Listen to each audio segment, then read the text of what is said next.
Hai, Assalamualaikum fans Harimau Malaya. Hari ini kita berada di sesi latihan Kelantan United FC bersama saya Presiden Kelab Kelantan United FC iaitu YB Rozi. Apa khabar YB? Alhamdulillah baik. Boleh tak YB ceritakan sikit persiapan oleh Kelantan United FC ni? Alhamdulillah setakat ini ada beberapa persiapan lah yang telah kita buat sepanjang tempoh sebelum musim sepak mula untuk Liga Premium ni, ada Liga Super ini. Liga Super.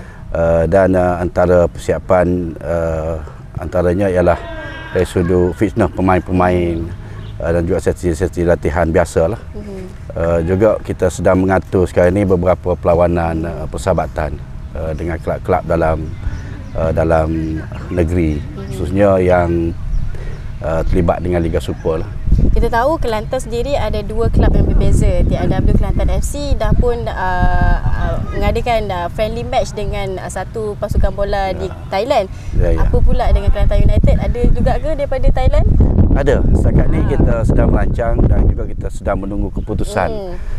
Ada satu dua pasukan yang kita telah bincang, cuma tunggu keputusan dari pihak mereka.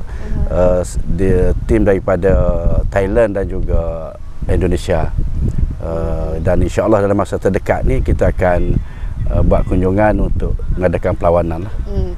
Apa yang menyebabkan YB sedia untuk menggalas tanggungjawab yang besar ni, mengendali satu pasukan yang boleh kita katakan daripada bawah sehingga ke sekarang Liga Super dah?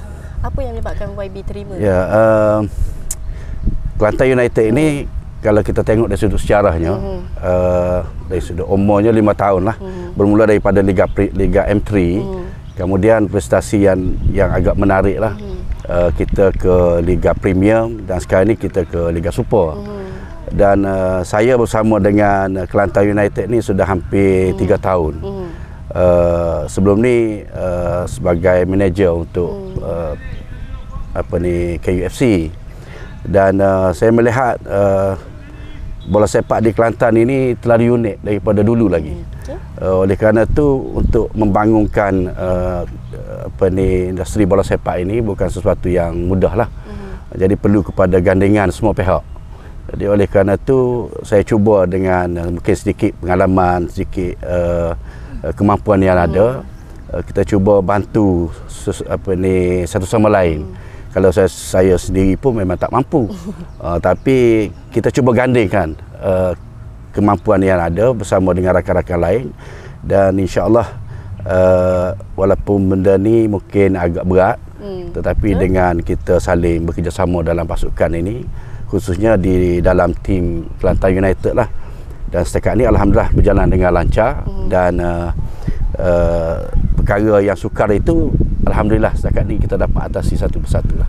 Kita lihat barisan kejurulatihan Kelantan United FC, kita tengok tak kurang hebatnya. Kita ada Thomas Chuka yang dulu membimbing Penang FC sehingga kan mencapai satu tahap kegemilangan, dan juga coach goalkeeper Jamsari Sabian. So dulu adalah bekas pemain juga, sekarang dah jadi legenda lah. Apa yang menyebabkan tuan mengambil keputusan untuk mengambil dua coach yang hebat ini? Ini kita lihat kepada musim yang kita akan tempuh. Kalau sebelum ni kita berada di Liga Premium, kemudian untuk 2023 ni kita berada di Liga Super. Jadi sudah tentulah suasana dan juga keadaan saingan itu berlainan. Jadi kita terpaksa mengambil satu keputusan yang mungkin berat kalau tengok dari sudut keuangannya, tapi kita terpaksa lakukan kerana demi untuk bersaing dalam Liga Super ini, supaya Kelantan United ini tidak ketinggalan.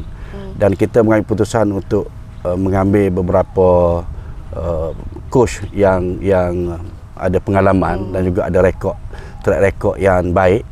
Dan alhamdulillah dalam tempoh kita buat kajian dan juga penilaian itu, coach yang ada sekarang ini dan juga coach keeper yang ada sekarang ini menjadi pilihan kita lah setakat ni, alhamdulillah. Adakah sasaran pada tahun ini Liga Super untuk menduduki tempat ke atas kedudukan dalam Liga Super? Dengan adanya Thomas Chuka mungkin boleh kembalikan zaman kegemilangan dia membawa Penang FC. Sasaran tu tetap ada lah, dan juga misi dan visi kita memang tinggi. Cuma kita juga sedar yang Kelantan United ini sebuah pasukan yang underdog. Jadi oleh kerana itu kita tidaklah letak sasaran itu terlalu tinggi. Tapi walau macam mana pun kita mahu keupayaan pasukan itu boleh mencapai satu sasaran yang selain daripada kita jangkakan, juga target kita untuk berada di 5 ke atas itu insya-Allah. Walaupun ni mungkin satu kalau kita kalau lihat dari sudut luaran mungkin ini satu angan-angan. Tapi bergantung pada usaha. Dan kita yakin dengan usaha kita, dan insya-Allah kita tidak masuk ke Liga Super ini untuk sekadar memenuhi senarai liga saja, tidak. Kita ada cita-cita dan juga target kita sendiri. Kita bukan sahaja Jam Sahari Sabian yang berada dalam barisan kejurulatihan KUFC. Kita ada juga Tengku Hazman. Dulu pernah berada di zaman kemuncaknya. Adakah kehadiran legenda-legenda ini boleh membuahkan hasil untuk Kelantan United FC pada pandangan peribadi YB? Ya, memang.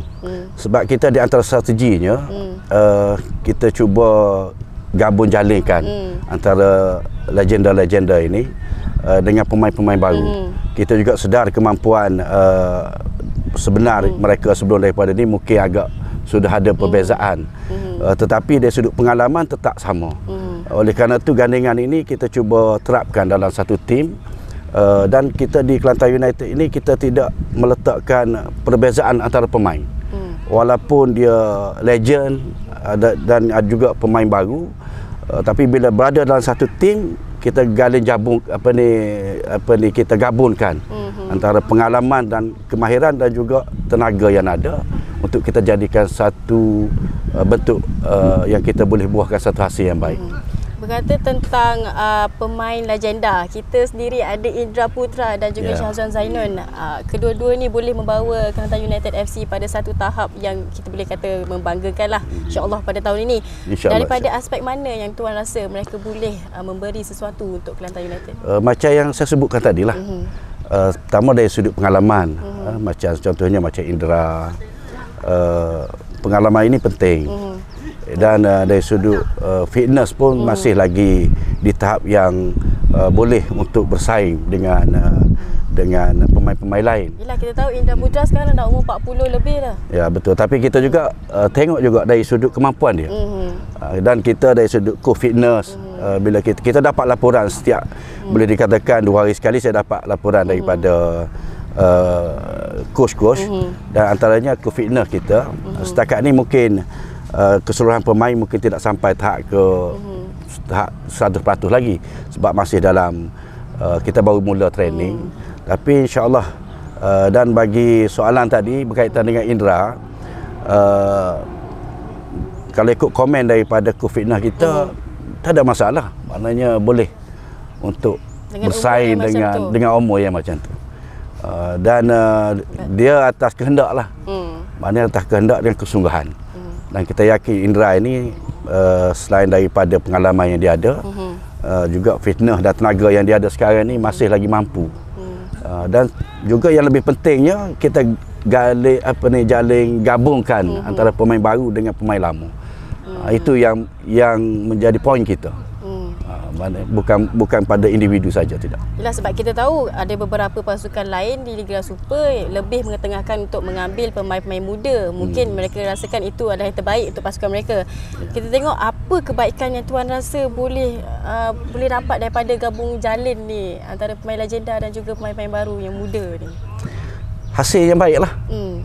Maknanya kalau kita dapat satu taktik yang baik daripada coach, InsyaAllah antara jalin gabung pemain lama dengan pemain baru ni, kita boleh membuahkan satu hasil yang baik.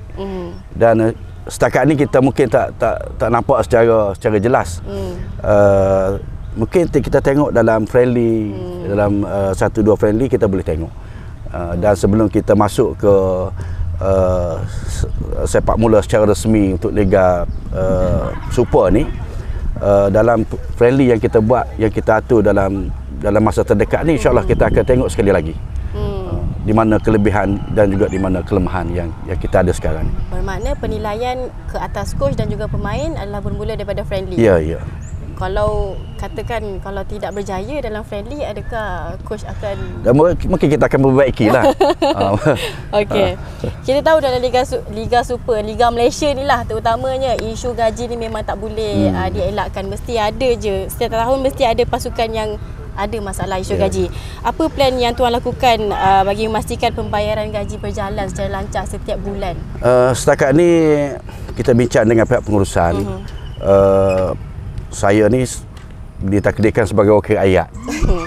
Jadi saya lebih tumpukan kepada kebajikan. Termasuklah juga bila berada di padang bola.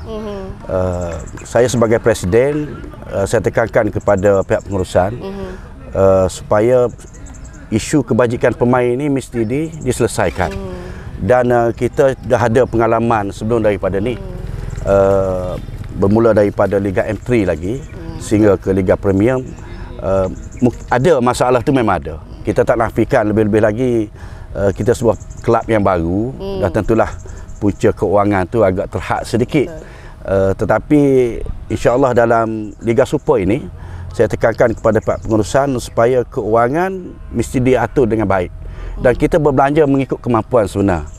Walaupun kalau ikut kehendak ni memang kita nak coach yang lebih hebat lagi, pemain yang berharga mahal. Tetapi kita tengok kemampuan kita jugalah. Kita tengok kepada kemampuan dan pemilihan pemain juga kita tengok kepada kemampuan kita. Sebab kita tak nak masalah keuangan ni akan timbul di belakang hari. Kita di Kelantan United ni alhamdulillah untuk Liga Premium ada masalah pembayaran kelewatan bayaran gaji dan sebagainya ada, tetapi kita boleh selesaikan. Dan untuk musim lepas dalam Liga Premium hari ni kita tak ada tuntutan tertunggak dengan bayaran gaji pemain, coach dan sebagainya. Kita settle semua. Alhamdulillah lah, walaupun merangkak tetapi merangkak dengan baik lah, insyaAllah. Sebab sekarang ni masih ada lagi pasukan yang tahun lepas dituntut haknya daripada pemain. Apa pandangan tuan sendiri atas perkara yang berlaku sekarang ni? Kita tahu ada satu pasukan di Borneo yang tidak membayar gaji pemain dan sekarang pemain-pemain pula datang menuntut hak mereka. Ya betul, ini saya sebut tadi, mana kita tak nak masalah ni akan timbul di belakang hari. Kita tengok ada 2-3 pasukan yang tak dapat menyertai Liga Super atas sebab melanggar syarat, tak bayar gaji dan sebagainya. Dan perkara inilah yang kita cuba elakkan setakat ni. Sebab tu saya tekankan sangat kepada pihak pengurusan supaya dengan keuangan yang ada, dengan maintain kita untuk mengurus keuangan setiap bulan itu mesti cermat. Tidak cermat tidak bererti kedekut. Tapi mana kita tidak boros lah dalam berbelanja. Kita cuba yang terbaik. Dan setakat ni saya puas hatilah daripada musim lepas lagi. Kalau ada sedikit sebanyak masalah yang menjejaskan kebajikan pemain, kita cuba tanganilah sebaik mungkin. Supaya isunya kita tak nak masalah di belakang hari itu akan timbul sebagaimana ada 2-3 pasukan yang kita fahamlah. Betul. Di Borneo, di Semenanjung pun ada yang tak dapat nak selesaikan gaji sampai 5-6 bulan. Jadi tuntutan sebab pada tu pemain akan buat tuntutan baru. Jadi ini membebankan lagi. Jadi kita bimbang benda ni berlaku, jadi kita cubalah insya-Allah terbaik untuk Kelantan United lah. Kita pun lagi usaha tuan yang sedang dilakukan. Kita setakat ni dari sudut maintain keuangan, selain daripada kita dapat daripada sponsor-sponsor, juga kita cuba usahakan sendiri melalui business club. Sebab sekarang ini kita kelab Kelantan United dan saya yakin kelab-kelab lain pun sebab sudah disyarikatkan, jadi kita cuba usaha untuk mencari dana melalui perniagaan lah. Dan alhamdulillah sekarang ini sudah ada hasilnya sedikit sebanyak melalui beberapa perniagaan kecil lah. Bolehlah membantu kan? Boleh membantulah insya-Allah. Okey, kita nak bercakap tentang fans pula, YB.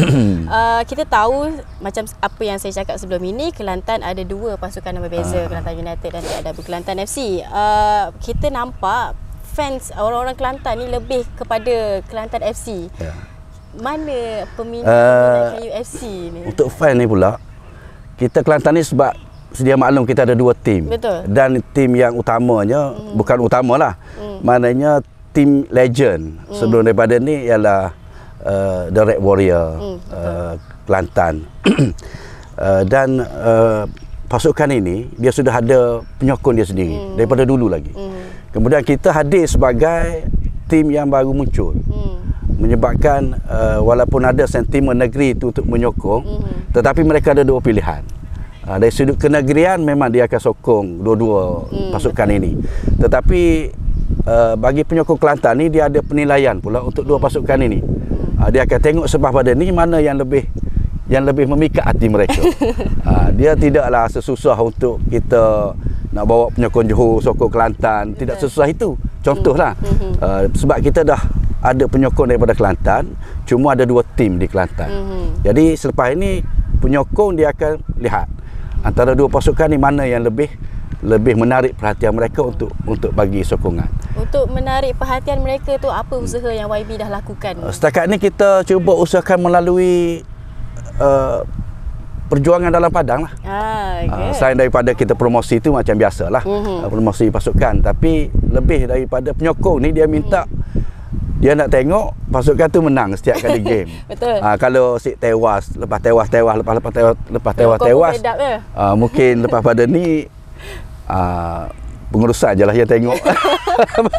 Penyokong mungkin tak ada lah. Mungkin kita boleh lihatlah, bagi contoh kepada tak dekat tak jauh lah contoh dia ni. Kita tengok Ronaldo sendiri berpindah kepada kelab Arab Saudi. Ramai pula yang sekarang yang menyokong kelab Arab Saudi tu. Adakah kehadiran legend seperti Indra dengan Syazwan Zainal boleh menarik peminat-peminat yang sukakan legenda ini ke KUFC?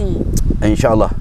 Dan kita tengok bila kita masukkan mereka ni ke Kelantan United, kemudian kita highlightkan mereka dalam page di KUFC. Kita tengok setakat ni dari sudut komen dan sambutan itu agak baiklah. Dan insyaAllah kehadiran mereka ni sedikit sebanyak, termasuk Indra dan sebagainya ni, akan menarik balik sokongan mereka kepada individu macam Indra dan beberapa pemain lain lagi lah. Dia macam Ronaldo ni. Ronaldo ni saya sendiri pun kalau dia pergi main mana-mana pun saya akan sokong pasukan tu. Peminat Ronaldo ni. Antaranya. Okey Tuan, kita dah ke soalan terakhir. Last kali, harapan Tuan untuk Kelantan United FC yang akan bertanding, bersaing dengan pasukan-pasukan hebat yang lain dalam Liga Super 2023 ini. Harapan saya dan juga harapan seluruh keluarga tim Kelantan United, kita cuba usahakan yang terbaik untuk kali ini. Dan sudah pun kita buat beberapa langkah dan strategi dengan hasrat dan juga harapan kita untuk melihat Kelantan United ini boleh bersaing setara dengan pasukan-pasukan nama-nama besar di Malaysia ini. Walaupun kita baru, kita akui kita pasukan underdog, tetapi saya tekankan kepada pemain, kepada pengurusan, kita minta supaya mereka pastikan Kelantan United ni bukan satu pasukan yang boleh diperbudak-budakkan oleh pasukan lain. Kita nak sebaris dengan pasukan lain. Maknanya kalau bersaing itu, saingan itu boleh memberi tetangan yang kuat dan hebat kepada pasukan lain. Itu harapan kita lah, dan insya-Allah target yang kita cuba letakkan itu pun akan kita cuba usahakan supaya tercapai. Insya-Allah. Macam orang kata, mestilah target itu janganlah letak target yang bukan realistik. Betul. Make sure itu yang realistik. Saya sebenarnya kalau wartawan tanya target, saya cuba nak elakkan sebenarnya. Sebab takut tak tercapai. Takut kata berangan-angan besar. Tapi itulah ada cita-citanya memang begitu. Angan-angan dan cita-cita tak salah YB. Okey, insya-Allah Kelantan United FC akan kita kata beri persaingan yang hebat, boleh berada pada satu tahap yang saya sendiri orang Malaysia lah, bukan kata orang Kelantan lah, boleh bangga dengan pencapaian. Top 10 ke top 5 ke top 3 YB? Top 10 lah. Okey, realistik. Okey, kepada fans Harimau Malaya yang lain, jangan lupa support Kelantan United FC. Kita tengok macam mana cara dia bermain untuk Liga Super musim 2023 ini. Dan ada juga Sabtu ni YB, ada friendly match dengan Terengganu FC. Jangan lupa siapa yang berkesempatan ataupun dekat dengan Kelantan boleh hadir ke stadium. Okey, jangan lupa follow dan subscribe semua channel kami. Bye bye.